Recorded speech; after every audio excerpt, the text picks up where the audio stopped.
Good evening, everyone. Is my voice audible?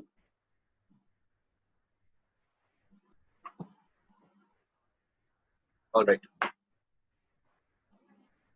So in the last class हमने relative velocity complete कर लिया था और उसका assignment upload नहीं हो पाया, कुछ technical issue हो गया था. So today I'll upload the assignment of relative velocity also. And आज जो हम start करने जा रहे हैं, we are going to start projectile motion. Projectile motion start करेंगे, ठीक है? तो देखो प्रोजेक्टाइल होता क्या पहले हम बेसिकली समझते हैं. अगर मान लो कोई भी ऑब्जेक्ट है, ठीक है, तुम यहाँ पर खड़े हो, यू आर स्टैंडिंग हियर और तुम किसी भी ऑब्जेक्ट को थ्रो करते हो, ठीक है. तो या तो थ्रो तुम ऐसे कर सकते हो भाई, मान लो तुम सिर्फ ऐसे फेंक सकते हो उस ऑब्जेक्ट को, ठीक है. तुम किसी प्लेटफॉर्म पे खड़े हो तो या तो तुम उस ऑब्जेक्ट को ऐसे थ्रो कर सकते हो, ऑब्जेक्ट इस तरह से जाके जमीन पे गिरेगा. या पॉसिबिलिटी ये भी है कि भाई तुमने ऐसे ना थ्रो करके तुमने ऑब्जेक्ट को ऐसे थ्रो किया तो ऑब्जेक्ट कहीं यहां जाके गिरेगा, ठीक है. तो कुछ भी पॉसिबिलिटी है, तुम ऑब्जेक्ट को थ्रो कर सकते हो. कोई भी पर्सन जो है जब किसी ऑब्जेक्ट को थ्रो करता है तो वो जो ऑब्जेक्ट होता है जिसे हमने थ्रो किया है, ठीक है, दैट इज कॉल्ड प्रोजेक्टाइल. जिस ऑब्जेक्ट को हमने थ्रो किया है that object is called projectile, उसे हम प्रोजेक्टाइल बोलते हैं. और उसका जो मोशन है till it reaches the horizontal surface, ठीक है, जब तक वो ऑब्जेक्ट हॉरिजॉन्टल सरफेस तक पहुंचता नहीं है तब तक जो उसका मोशन है उसे हम क्या बोलते हैं, प्रोजेक्टाइल मोशन बोलते हैं, ठीक है. तो प्रोजेक्टाइल क्या होता है सबसे पहले ये समझते हैं. Projectile is an object thrown in space.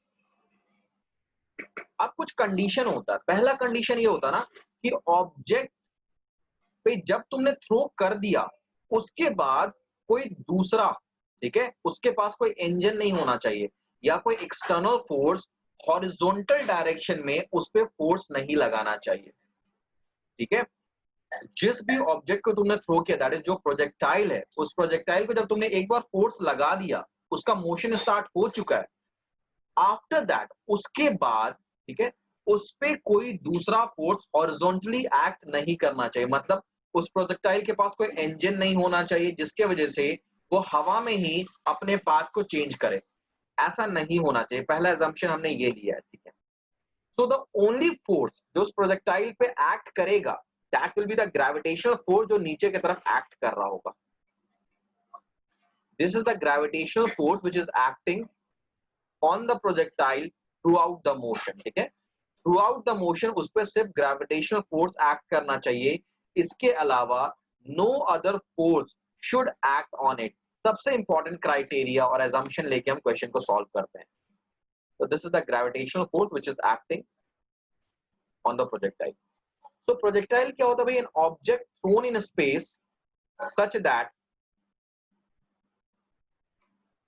thrown in space with some initial velocity हम ले लेते हैं with u not equals to zero. u not equals to zero क्या मतलब है कि उसको किसी वेलोसिटी से थ्रो किया गया था, ठीक है, कुछ इनिशियल वेलोसिटी था उसके पास, such that no external force acts on it other than gravity.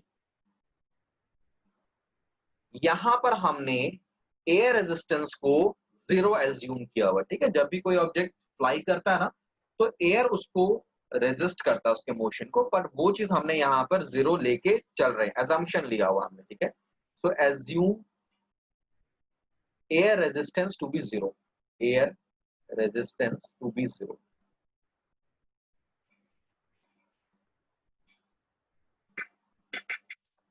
तो सपोज मैं ये बोलता हूं कि कोई प्लेन है, ठीक है, कोई प्लेन है जो कि किसी रनवे से ऊपर की तरफ जा रहा है, ठीक है, रनवे से वो फ्लाई करना चाह रहा है, तो क्या मैं उसे एक प्रोजेक्टाइल बोल सकता हूं? Can I call that aeroplane a projectile?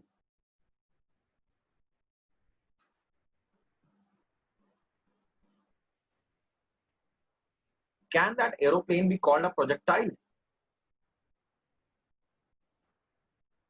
No. Why? Because aeroplane के ऊपर उसके इंजन जो है वो भी फोर्स लगा रहा है.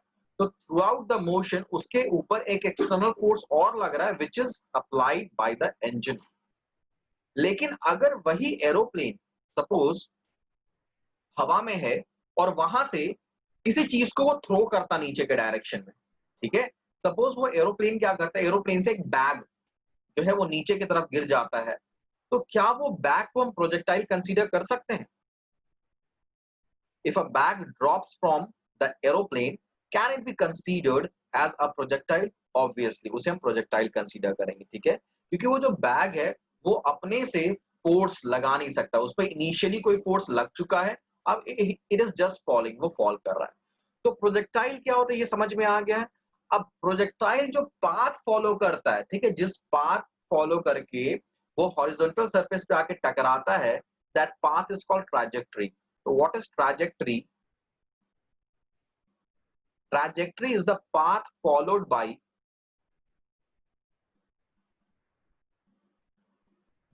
अ प्रोजेक्टाइल। नाउ ये पाथ जनरली यू शेप्ड होता है, ठीक है, यू शेप का मतलब या तो देखो हम इसे हाफ यू, जैसे यू ऐसा हो गया हमारा, यू ऐसा हो गया, ठीक है? तो इन्वर्टेड यू का क्या मतलब हो गया, या तो ऐसा शेप हो सकता है इसके पाथ का, ठीक है, या तो अगर जैसे जो रेड कलर का पाथ दिख रहा है वो ऐसा हो सकता है, इस तरह से हो सकता है, ठीक है। अगर मान लो कोई ऐसा इंक्लाइंड है, ठीक है, कोई सोल्जर जो है हिल पे जा रहा है और वो एक किसी बॉम्ब को या बंदूक से गोली चलाता है, तो वो गोली ऐसे जाएगा। तो इन एनी केस ये जो हमारा ट्रैजेक्टरी होता है वो यू शेप्ड एक स्ट्रक्चर बनता है, ठीक है, यू शेप पाथ बनता है। तो ये जो यू शेप होता है इसको हम पैराबोला बोलते हैं, ठीक है, मैथ्स में ये चीज पढ़ाया जाएगा, ठीक है, कोनिक सेक्शंस में। तो इट इज कॉल्ड पैराबोला, इस फिगर को अब पैराबोला कहा जाता है, ठीक है। तो the path followed by a projectile, इसे ट्रैजेक्टरी बोलते हैं, ठीक है। और दूसरा क्या लिखना है, इट इज अ पैराबोला, एक पैराबोला होता है, ठीक है। और तीसरी बात हमें क्या ध्यान रखना है, जो इक्वेशन ऑफ पैराबोला होता है, ठीक है। अच्छा मुझे इसके पहले एक बात बताओ, what is the equation of a straight line? Straight line का इक्वेशन क्या होता है? किसी इक्वेशन को देख हम कैसे बता सकते हैं it represents a straight line? Any idea?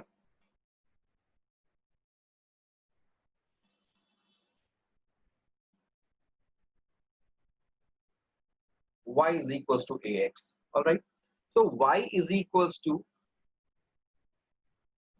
mx plus c, it represents a straight line, ठीक है, y is equal to mx plus c एक स्ट्रेट लाइन को रिप्रेजेंट करता है, ठीक है।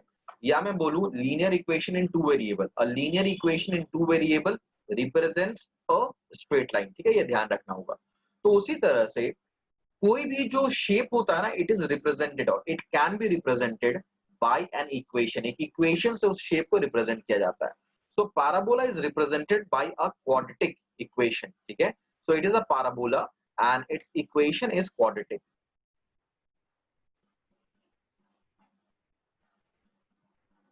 क्वाड्रेटिक का मतलब पता ही है, क्लास 10 में हमने पढ़ा था, ठीक है। क्वाड्रेटिक का क्या मतलब होता है, अगर वो y इज इक्वल्स टू के एक्स स्क्वायर के फॉर्म में रिप्रेजेंट किया जा सकता है, ठीक है, y इज इक्वल्स टू के एक्स स्क्वायर मतलब एक्स स्क्वायर के टर्म्स में अगर रिप्रेजेंट किया जा सकता है, then that is a quadratic equation. So the trajectory of a projectile follows a parabolic path, एक पैराबोलिक पाथ फॉलो करता है, ठीक है, and parabolic path is represented by a quadratic equation, ठीक है। यहां तक कॉपी हो गया तो let me know in the chat, we will move forward.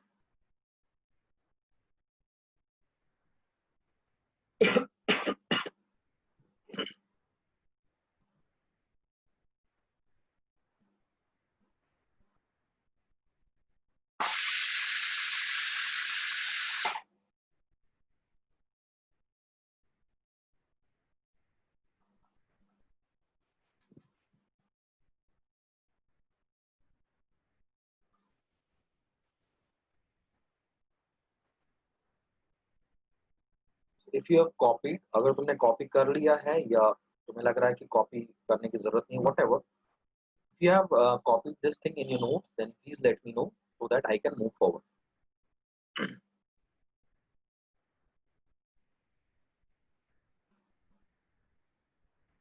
Raghav, have you copied?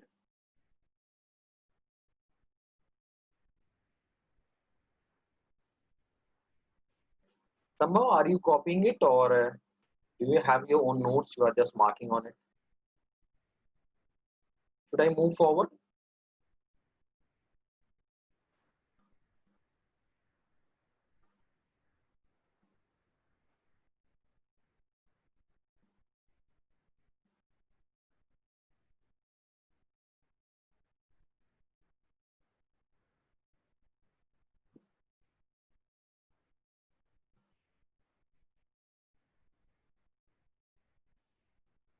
Somehow, are you there? Is there anything wrong with your chat or something?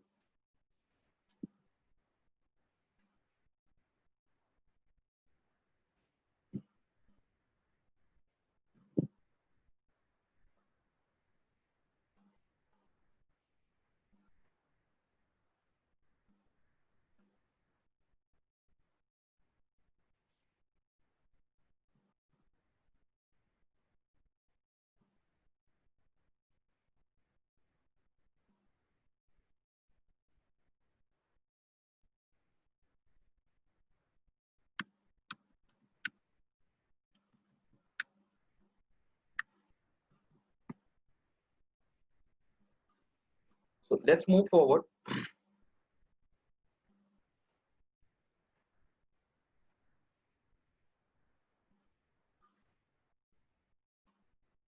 So जो हमें types of projectile motion के बारे में पढ़ना है,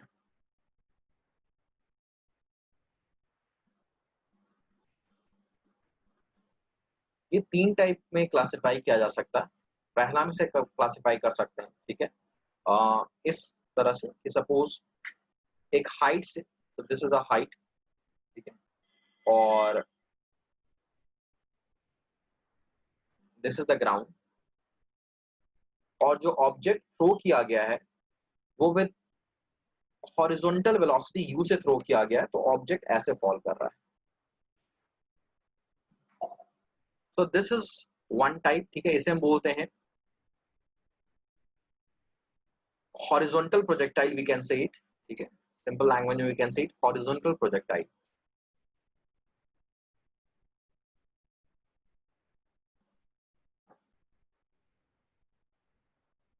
second क्या possibility है कि दिस इज द ग्राउंड, और जो प्रोजेक्टाइल को थ्रो किया गया है वो एट एन एंगल में थ्रो किया गया है। तो this is you, this is theta, ठीक है? और प्रोजेक्टाइल ऐसे जाके गिरता है कहीं।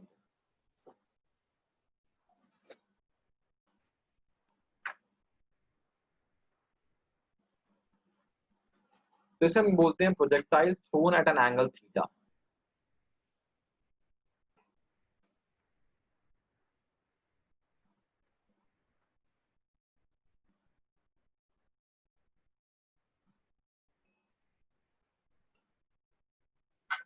ठीक है? एंड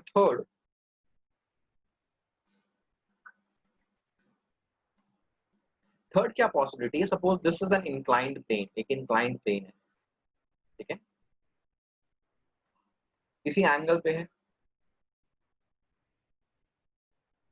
हाँ जी, हाँ जी राघव, ठीक है?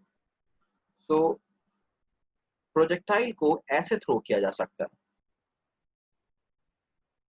तो प्रोजेक्टाइल ऐसे थ्रो किया जा सकता है विद सम एंगल, सपोज ये थीटा हो चुका है तो मैं इसे बोलता हूँ विद सम एंगल अल्फा, तो इसे हम बोलते हैं दिस इज यू।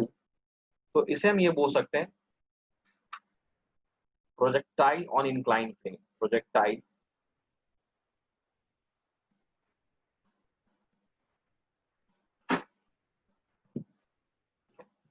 फर्स्ट दो को तो हमें डिटेल में पढ़ना है, थर्ड जो है वो हमारे स्कूल के सिलेबस में नहीं है, ठीक है? तो जब अगर टाइम बचेगा, एक्स्ट्रा टाइम बचेगा, तो मैं थर्ड कराऊंगा। अभी मैं थर्ड साथ साथ नहीं करवाने वाला हूँ, मैं फर्स्ट एंड सेकंड कराऊंगा जो स्कूल के सिलेबस में है, ठीक है? थर्ड अभी मैं नहीं करवाऊंगा। But these are the three kind.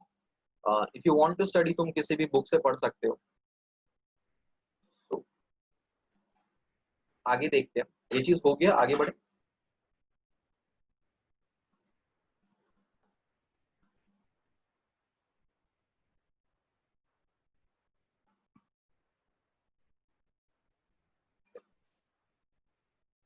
तो अगर ये हो गया तो मुझे बताना, फिर हम आगे बढ़ेंगे।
Dago, have you copied?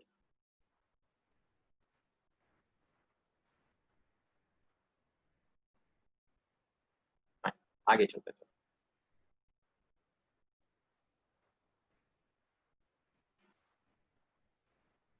तो नेक्स्ट एक एक करके हम पढ़ते हैं। सबसे पहले हम हॉरिजॉन्टल प्रोजेक्टाइल के बारे में पढ़ेंगे।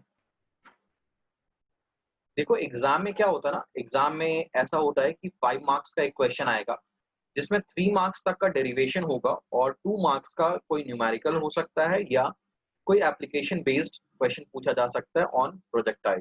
तुम्हारा जो हाफ ईयरली होता है उसमें प्रोजेक्टाइल का तो क्वेश्चन 100% रहता ही रहता है। कभी कभी ऐसा भी हो सकता है कि पूरे 5 नंबर का सिर्फ डेरिवेशन हो जाए, तो derivation is very important. Derivation करने के बाद ही न्यूमेरिकल पे फोकस होना चाहिए। तो देखते हैं क्या, सपोज मान लेते हैं दिस इज ग्राउंड लेवल और एक सर्टेन हाइट से, suppose this is height h, ये हाइट h है और यहां से एक प्रोजेक्टाइल को थ्रो किया गया with some horizontal velocity, this is horizontal velocity u, यहां से प्रोजेक्टाइल को थ्रो किया गया है। ठीक है, तो हमने क्या कंसीडर किया, consider a projectile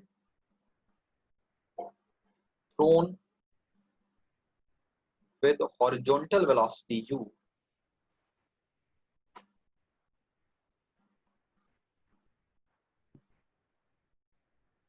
from a height h। तो बच्चे सबसे पहले हमें क्या प्रूफ करना होता है, हमें इक्वेशन ऑफ द पाथ निकालना पड़ता है। ठीक है, सबसे पहले हमें क्या प्रूफ करना है, इक्वेशन ऑफ ट्रैजेक्टरी या इक्वेशन ऑफ पाथ हम बोल सकते हैं। मतलब कि मैंने क्या बताया है कि the equation of a projectile कैसा होता है, क्वाड्रेटिक होता है, तो we have to prove it कि वो क्वाड्रेटिक आ रहा है या नहीं आ रहा है। तो व्हाट आई डू, मैं इसे ऐसे फिलहाल तो पहले ज्वाइन कर देता हूँ। मैं कोई पॉइंट लेता हूँ, ठीक है, any point P, any point P on the projectile. ठीक है, और इस P का कोऑर्डिनेट क्या है, x, y है। तो P is any point on the trajectory, trajectory पे एक ऐसा पॉइंट है जिसका कोऑर्डिनेट मैंने क्या लिया है, x, y लिया है। तो मुझे क्या जानना है कि what is the equation of the path. तो मैं सबसे पहले इसको करने का क्या तरीका होता है ये समझो। मैं क्या करूंगा, x और y की वैल्यू निकालता हूँ। तो देखो along x axis, x axis के along अगर मुझे सपोज मैं निकालना चाहता हूँ कोऑर्डिनेट्स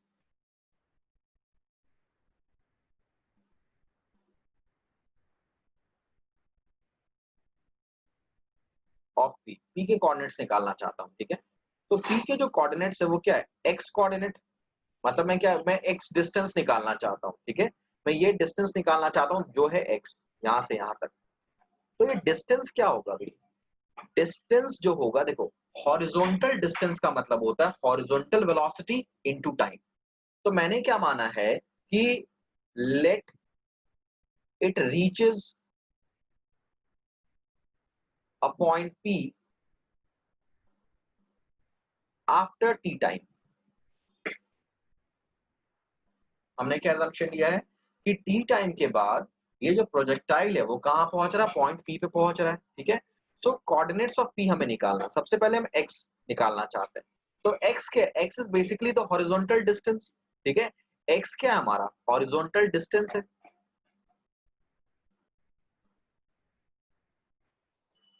और हॉरिजॉन्टल डिस्टेंस क्या होता है, it is horizontal velocity into time. देखो भाई एक सिंपल सा कंसेप्ट समझो, s क्या होता है, s is equal to ut plus half at square होता है, यही हम पढ़ रहे थे ना। लेकिन हॉरिजॉन्टल डायरेक्शन में कोई फोर्स तो लग नहीं रहा है, मतलब हॉरिजॉन्टल डायरेक्शन में a क्या है, 0 है। हॉरिजॉन्टल डायरेक्शन में कोई फोर्स तो लग नहीं रहा है ना, तो a क्या है यहाँ पे, 0 है। तो मैं यहाँ पर s, दैट इज मैं सीधे बोलता हूँ x, s along x axis, ये से मैं क्या लिख सकता हूँ, ut लिख सकता हूँ, u along x into t। ऐसे बात समझ में आई। देखो या तो तुम ऐसे याद कर लो कि x is equal to horizontal distance जो है हॉरिजॉन्टल वेलोसिटी इनटू टाइम, या तो तुम ऐसे याद करो कि s क्या होता है ut plus half at square होता है। अब हम किधर निकाल रहे हैं भाई, अलोंग x एक्सिस निकाल रहे हैं पहले तो अलोंग x एक्सिस, ठीक है, हमारा ax क्या है, 0 है, तो sx जो कि बेसिकली हमारा x है, x क्या होगा uxt, ux की क्या वैल्यू आ रही है, u है, तो s क्या होगी, x की वैल्यू क्या होगी ut। ये बात समझ में आई भाई, या तो ऐसे कर लो या तो यहां सीधे पुट कर दो u इंटू टी, तुम्हारी मर्जी। नीचे मैंने कंसेप्चुअली कराया, ऊपर मैंने बुक्स में जैसे दिए हुए हैं वैसे लिखवा दिया है। पहले यहां तक करो फिर आगे करवाता हूं।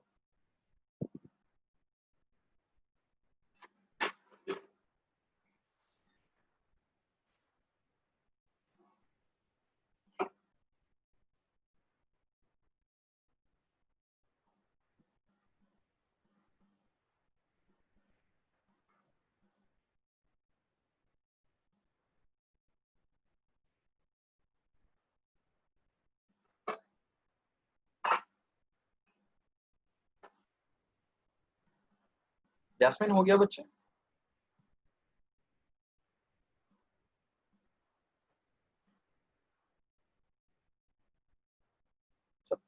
तो आगे देखते हैं।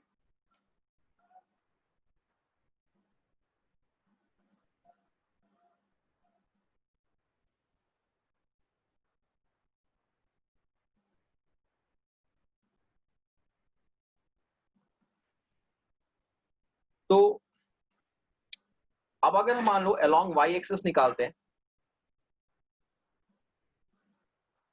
तो अलोंग y एक्सिस देखो क्या हो गया, s Y is equal to you y into t, देखो टाइम तो एक्स एक्सिस वाई एक्सिस हर तरफ टाइम एक ही होता है तो उसके लिए जरूरत नहीं होगा, प्लस हाफ ए वाई टी स्क्वायर, ठीक है, कंसेप्चुअली करा रहा हूं।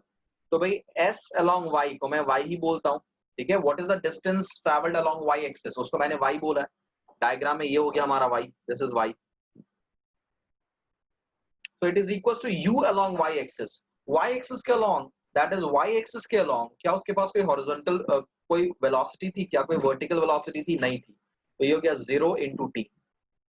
ये बात समझ में आया, यू आई क्यू 0 है क्योंकि उसके पास जब उसे थ्रो किया गया था उस समय उसके पास y एक्सिस के along कोई भी वेलोसिटी नहीं थी, तो हमने यू आई को यहाँ क्या मान लिया, 0 मान लिया है, प्लस हाफ, ठीक है, ए वाई नीचे फॉल कर रहा है, तो एक्सेलरेशन क्या है, सिर्फ y एक्सिस के अलोंग एक्सेलरेशन क्या है, g है, तो हमने हाफ जी टी स्क्वायर कर लिया, तो y की वैल्यू क्या हो गई, हाफ जी टी स्क्वायर हो गई। ये बात आई समझ में?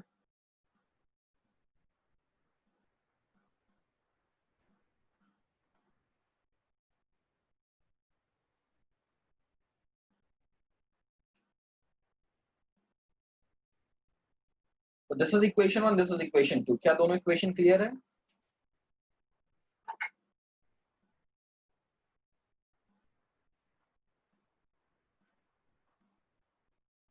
आगे देखते हैं फिर।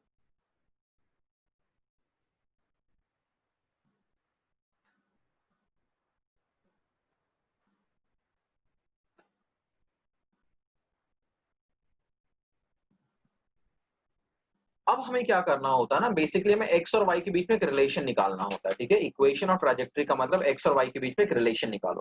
तो रिलेशन निकालने के लिए हम क्या करते हैं कि जैसे मैं यहां से क्या कर सकता हूं, यहां से मैं टी की वैल्यू निकालता हूं, टी क्या हो गया, एक्स अपॉन यू हो गया, ठीक है, टाइम क्या हो गया, एक्स अपॉन यू हो गया, उसको मैं यहां पे पुट कर दूंगा, ठीक है, so y is equal to half G, और t की वैल्यू क्या है, एक्स अपॉन यू का square, it is the half G X square upon you square.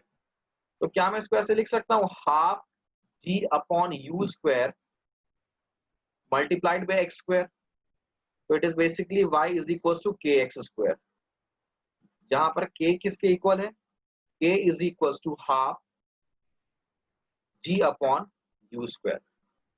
तो हमने इसे क्या बना दिया, क्वाड्रेटिक फॉर्म दिखा दिया, तो अगर हमने इसे क्वाड्रेटिक फॉर्म दिखा दिया मतलब ये कैसा पाथ है, एक पैराबोलिक पाथ है।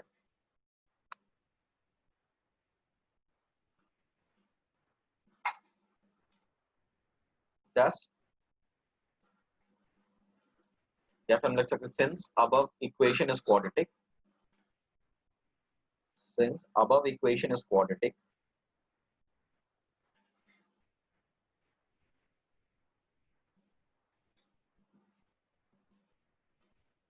thus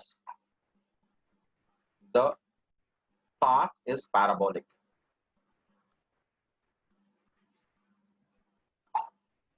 पाथ कैसा पैराबोलिक है?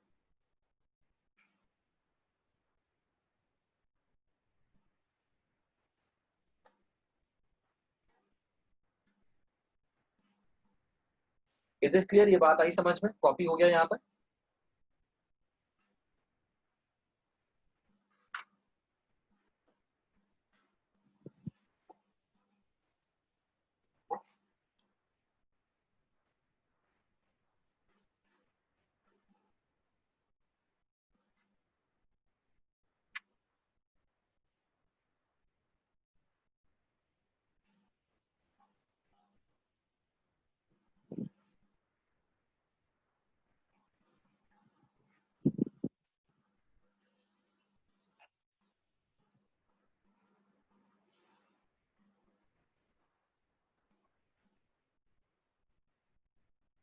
राघव हो गया कॉपी? आगे बढ़े बच्चे?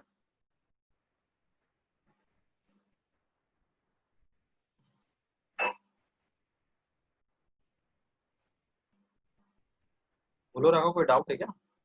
हैंड रेज किया तुमने? चलो ठीक है, तो आगे बढ़ते हैं।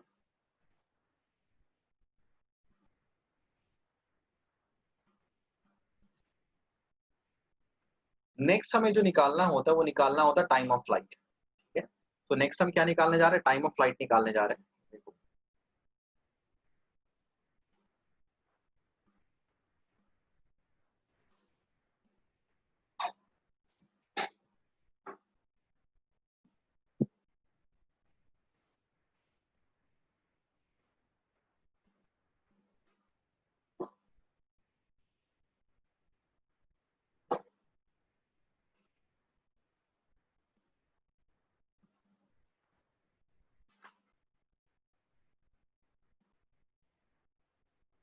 So next is time of flight.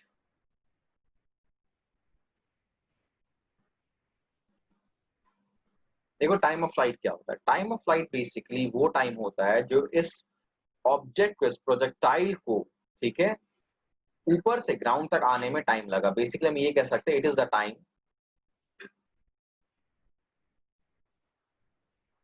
For which objects remain in flight. ठीक है, it is the time for which objects remain in flight. अच्छा एक बात बताओ, इसके पहले मैं एक क्वेश्चन पूछूंगा। क्वेश्चन ये है कि जैसे एक तो प्रोजेक्टाइल ये है जो ब्लैक पाथ के थ्रू नीचे गिर रहा है, सपोज एक दूसरा ऑब्जेक्ट था जिसको मैंने ऐसे नीचे गिराया वर्टिकली यहां से।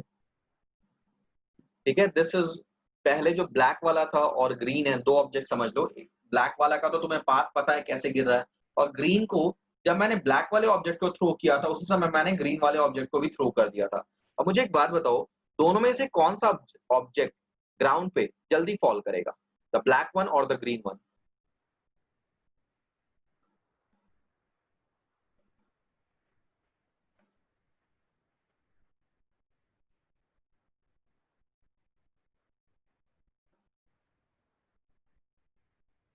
Yes Raghav, which object will fall faster on the ground, the green one or the black one?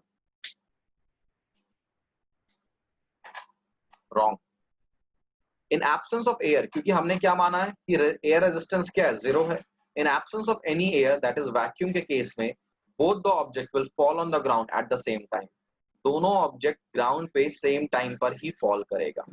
ठीक है, तो ये बात हमेशा ध्यान रखना कि ऑब्जेक्ट पैराबोलिक पाथ में आ रहा है या कैसे भी आ रहा है, अगर मान लो उसने उसे थ्रो किया जाएगा तो it will fall on the ground at the same time, वो सेम टाइम पे ही ग्राउंड पे फॉल करने वाला है। तो इस कॉन्सेप्ट को आगे लेके हम चलते हैं। ऑब्जेक्ट इस ब्लैक वाले पाथ से नीचे आया तो उसे जितना टाइम लगा अगर वो ये ग्रीन वाले पाथ से नीचे आएगा तो भी उसे उतना ही टाइम लगेगा, ठीक है? It is going to take same time to the object.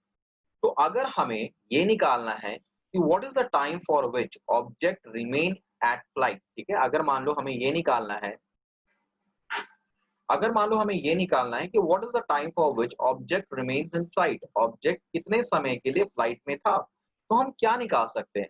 हम डायरेक्टली निकाल सकते हैं कि h डिस्टेंस ट्रैवल करने में ऑब्जेक्ट को, मतलब वर्टिकली नीचे गिरने में ऑब्जेक्ट को जितना टाइम लगा होगा, बेसिकली उतना ही टाइम लगा होगा इस पैराबोलिक पाथ को फॉलो करने में, ठीक है?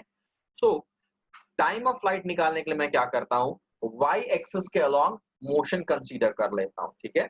तो अब देखो, अगर मैं अलोंग वाई एक्सिस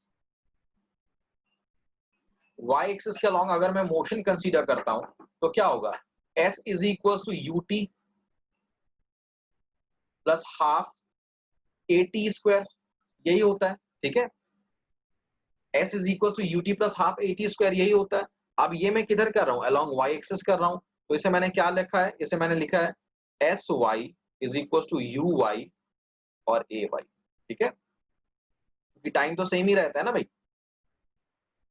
तो एस वाई ये क्या हो गया, ये हो गया एच, यू वाई क्या है, जीरो है, तो ये पार्ट जीरो हो गया, प्लस हाफ, ये क्या है जी, और ये जो हमारा टाइम लगा, ये टाइम कहाँ लगा, ऊपर से नीचे पूरे आने में टाइम लगा, तो उसको मैं कैपिटल टी से डिनोट करता हूँ, ठीक है? टाइम ऑफ फ्लाइट को मैं कैपिटल टी से डिनोट करता हूँ। तो देखो भाई ये क्या हो जाएगा, ये हो जाएगा two H upon G is equal to T square. तो टी की वैल्यू क्या हो जाएगी, under root of two H upon ji.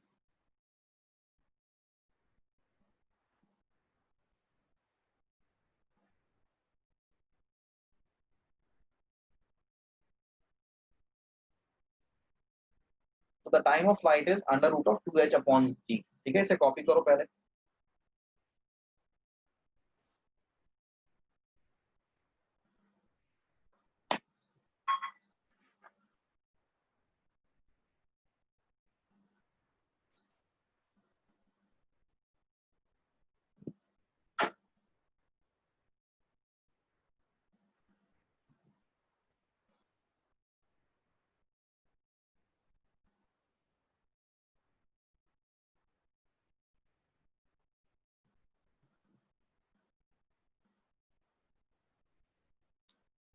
Same time क्यों लगा, ये राघव ये एक्सपेरिमेंटली ऑब्जर्व किया गया था कि अगर किसी ऑब्जेक्ट को नीचे वर्टिकली फॉल करवाया जाए, ठीक है, और उसे एक हॉरिजॉन्टल वेलोसिटी देके फ्लो मतलब गिराया जाए, तो वो जो टाइम ले रहा था वो टाइम सेम ले रहा था, क्योंकि जो वर्टिकल मोशन और हॉरिजॉन्टल मोशन होता नहीं है, इंडिपेंडेंट ऑफ ईच अदर होता है, इसको एक दूसरे से कोई मतलब नहीं होता,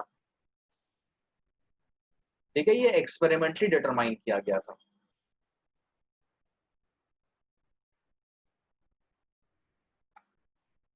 इज इट क्लियर राघव, बात समझ में आई क्या है?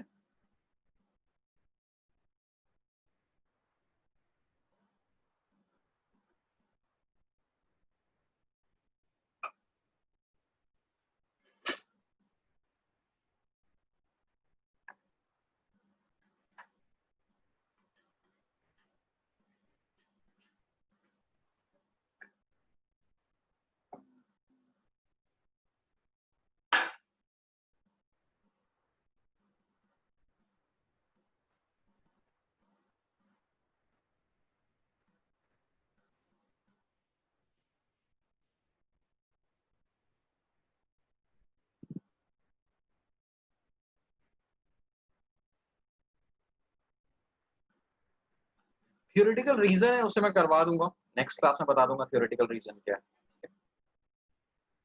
तो टाइम ऑफ फ्लाइट का कंसेप्ट क्लियर हो गया, आगे बढ़े।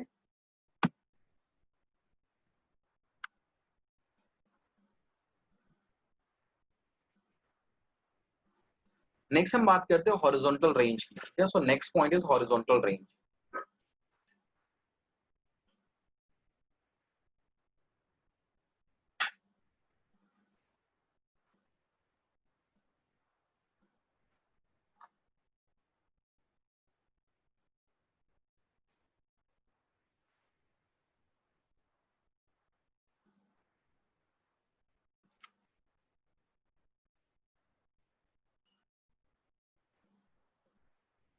So next point is horizontal range.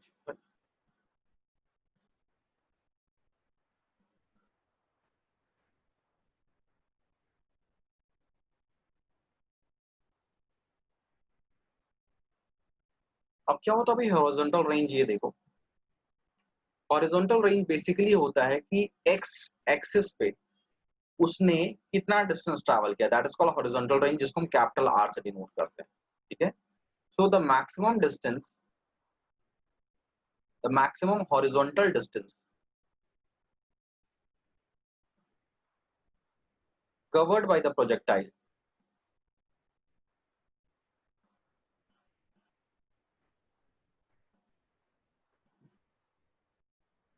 is called horizontal range.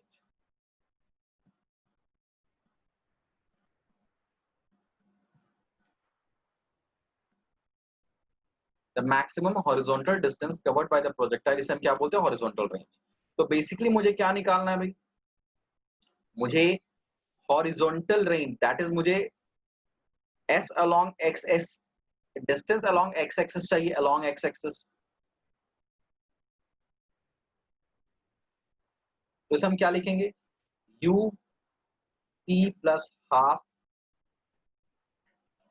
at square. अब बताओ भाई, दिस इज r, इसको हम r से डिनोट कर रहे हैं, ये क्या हो गया, ये हो गया u along x axis, ये किसके इक्वल है, u के इक्वल है, इनटू टी, टी क्या है, पूरा टाइम ऑफ फ्लाइट, यहां से यहां तक आने में पूरा जो टाइम लगा वो क्या, टाइम ऑफ फ्लाइट है, plus half acceleration along x axis क्या है, जीरो है, क्योंकि एक बार जब बॉडी को थ्रो कर दिया गया स्पेस में, अब उस पे एक्सेलरेशन क्या लग रहा है, जीरो लग रहा है, अलोंग एक्स एक्सिस उसके पे एक्सेलरेशन क्या लग रहा है, जीरो लग रहा है, तो it is zero into T square.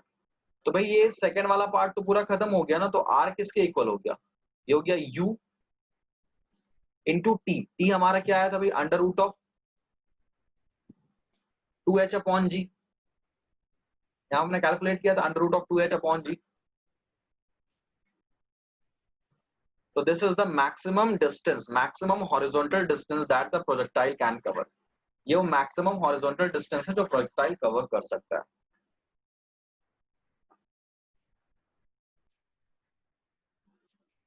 So ये हो गया horizontal range. After horizontal range हम ये निकालते हैं कि what is the velocity of the projectile at any point. ठीक है, suppose मान लो मैं इस P पॉइंट पे जानना चाहता हूँ कि अब उस प्रोजेक्टाइल के पास क्या वेलोसिटी है। इनिशियली जब उसको थ्रो किया गया था उसके पास सिर्फ एक्स एक्सिस के अलॉन्ग वेलोसिटी था, क्या था वो, u था, और वेलोसिटी अलोंग वाई एक्सिस क्या था, जीरो था। बट अब क्योंकि उसने कुछ दूर आगे मूव कर लिया है, तो now I want to know that at point P what is the velocity, अब उसके पास क्या वेलोसिटी है, ठीक है। सो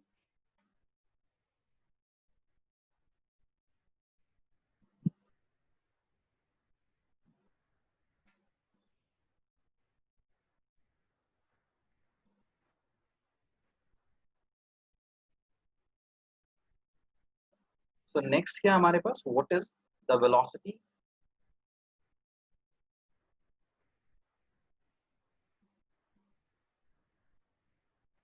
eight any point P,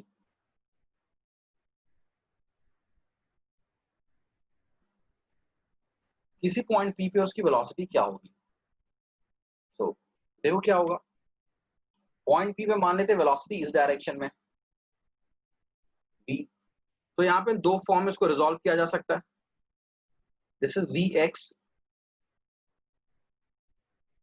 this is V Y, ठीक है। अगर मान लेते it makes theta angle with the horizontal, तो वी एक्स, ठीक है। अब देखो, so v is equals to क्या हो गया, ये हो गया under root of V X square plus V Y square, क्योंकि वी एक्स और वी वाई क्या म्यूचुअली परपेंडिकुलर है, तो वी एक्स क्या होगा, ये देखो अभी वेलोसिटी अलोंग एक्स एक्सिस चाहिए, ठीक है, वेलोसिटी अलोंग एक्स एक्सिस, तो एक्स एक्सिस के अलोंग वेलोसिटी क्या होगा यहाँ पे इसके पास, अगर हम अलोंग एक्स एक्सिस की बात करें,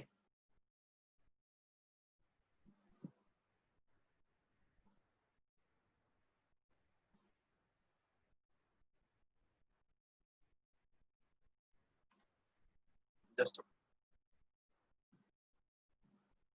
ठीक है, तो हमारा फॉर्मूला क्या होता है, v is equal to U plus A T होता है, ठीक है, v is equal to U plus A T होता है, तो हम ये लगाएंगे v along X axis is equal to U along X axis plus A along X axis, तो ये हो गया v अलॉन्ग एक्स एक्सिस, ये किसके इक्वल है, ux क्या है u, और ये पार्ट तो जीरो हो गया, तो या तो हम फॉर्मूले से निकाल सकते हैं या तो हम ऐसे सोच सकते हैं कि एक्स एक्सिस को उसको कोई पुश तो मिल नहीं रहा था, कोई एक्सेलरेशन नहीं था, तो उसकी वेलोसिटी क्या रहेगी, सेम ही रहेगी, तो vx क्या है, u है। अब अगर अलॉन्ग y एक्सिस हम निकालते हैं,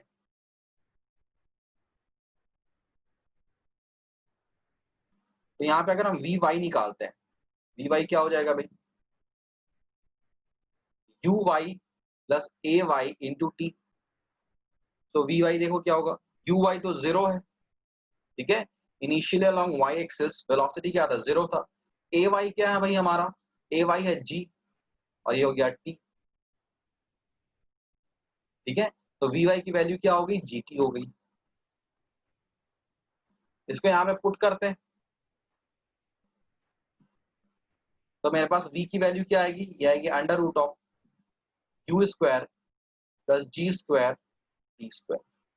अब फाइनल जो मैंने वेलोसिटी निकाला वो क्या है, वेक्टर है, तो मुझे उसका डायरेक्शन भी चाहिए, तो मैं मानता हूँ let it make angle theta with the horizontal, तो यहाँ पे tan थीटा क्या हो जाएगा भाई, tan थीटा हो जाएगा V Y upon V x,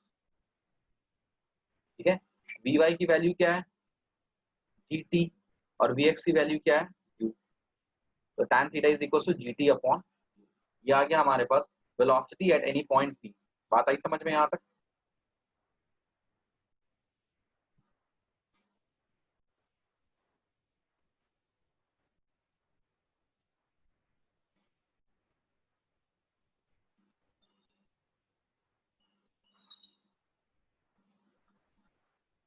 तो ये हो चुका होगा तो फिर न्यूमेरिकल करेंगे, मुझे बता देना अगर हो गया ये तो।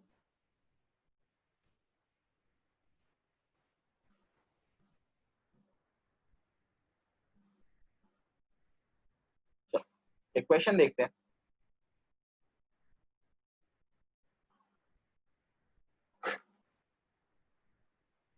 क्वेश्चन क्या है हमारे पास, सपोज मान लो एक स्टोन है जिसको हॉरिजॉन्टली थ्रो किया गया, और इस समय इसकी जो वेलोसिटी थी वो थी रूट टू जी एच, इस वेलोसिटी से उसको थ्रो किया गया है, ठीक है, फ्रॉम अ वॉल जिसकी हाइट जो है वो है एच। अब ये स्टोन जो है ये ग्राउंड पे स्ट्राइक करता है, सपोज यहाँ पे ग्राउंड पे स्ट्राइक कर रहा है, और ग्राउंड जिस पॉइंट पे वो स्ट्राइक कर रहा है it is at a distance X from the base of the wall, ठीक है, you have to find what is the value of X, X की वैल्यू क्या है ये फाइंड करना है, बताओ क्या होगा।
गिवन ये है कि जो स्टोन को थ्रो किया गया है वो with the horizontal velocity of root two G H से थ्रो किया गया है, और जिस हाइट से स्टोन को थ्रो किया गया दैट इज एच, स्टोन जो है वो जमीन पे एक्स डिस्टेंस पे जाके गिरता है, तो you have to find what is the value of X, कितने डिस्टेंस पे जाके गिरेगा वो,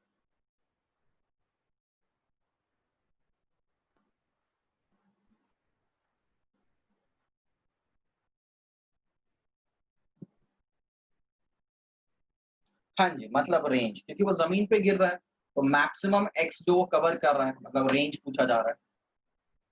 देखो, एग्ज़ाम में क्या है ना, फ़ॉर्मूलेज़ याद नहीं रहते। जैसे मान लो तुम रेंज का फ़ॉर्मूला याद करके चले जाओगे, तो वो याद नहीं रहेगा। तुम्हें कॉन्सेप्ट अगर तुम्हें याद रहा, तो तुम फटाफट वहाँ पे रेंज का फ़ॉर्मूला निकाल लोगे। तो मैं ये कहूँगा कि कॉन्सेप्ट पे फ़ोकस करना, ना कि फ़ॉर्मूले पे। फ़ॉर्मूले लिख लेना, बट एग्ज़ाम में बहुत बार कन्फ्यूज़न भी हो जाता है फ़ॉर्मूलेज़ को लेके।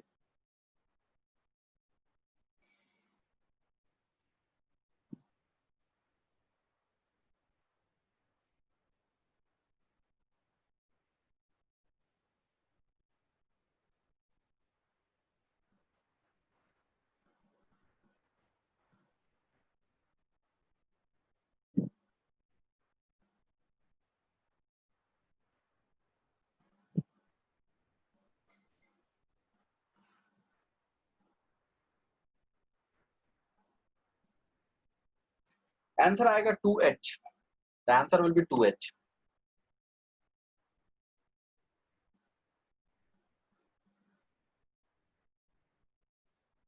और आंसर 2h आ रहा है? 2h। x will be equals to 2h. It is the answer.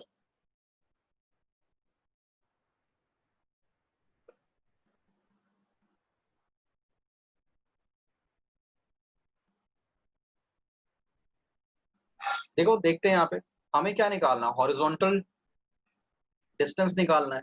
तो हॉरिजॉन्टल डिस्टेंस क्या होता है भाई? Horizontal velocity into time. उसे कितना टाइम लगा? तो ऊपर से पहले हम टाइम निकालते हैं, ठीक है? ऊपर से नीचे आने में उसे कितना टाइम लगा? तो क्योंकि वो पूरा डिस्टेंस हम निकाल रहे हैं, तो वो क्या टाइम ऑफ फ्लाइट है। तो h इज इक्वल टू क्या हो जाएगा? ut। So it's ut plus half a t square, ठीक है? तो ut क्या हो गया? ये तो जीरो हो गया। क्यों? क्योंकि along y axis initial velocity zero थी। तो h is equal to half G T square. तो यहाँ से t की वैल्यू क्या आ गई भाई? Under root of 2h upon G. अब हमें क्या निकालना है? r निकालना है। r क्या होगा? Horizontal speed, horizontal speed u है इनटू टाइम टेकन।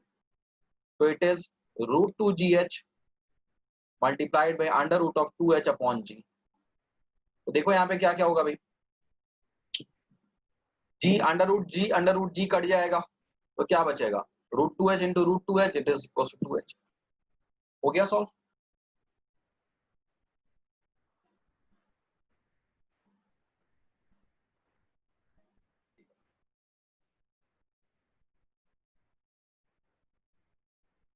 चलो, कुछ और न्यूमेरिकल्स हैं, उसको मैं असाइनमेंट के फॉर्म में अभी दे दूंगा, ठीक है? रात तक मैं ग्रुप पे डाल दूंगा। तो ये टॉपिक हमारा कंप्लीट हो गया, हॉरिजॉन्टल प्रोजेक्टाइल। न्यूमेरिकल्स को करना, नेक्स्ट क्लास में फिर मैं नेक्स्ट टॉपिक जो प्रोजेक्टाइल का वो कंप्लीट कराऊंगा, ठीक है? तो क्लास ओवर। हाँ जी, बोलो।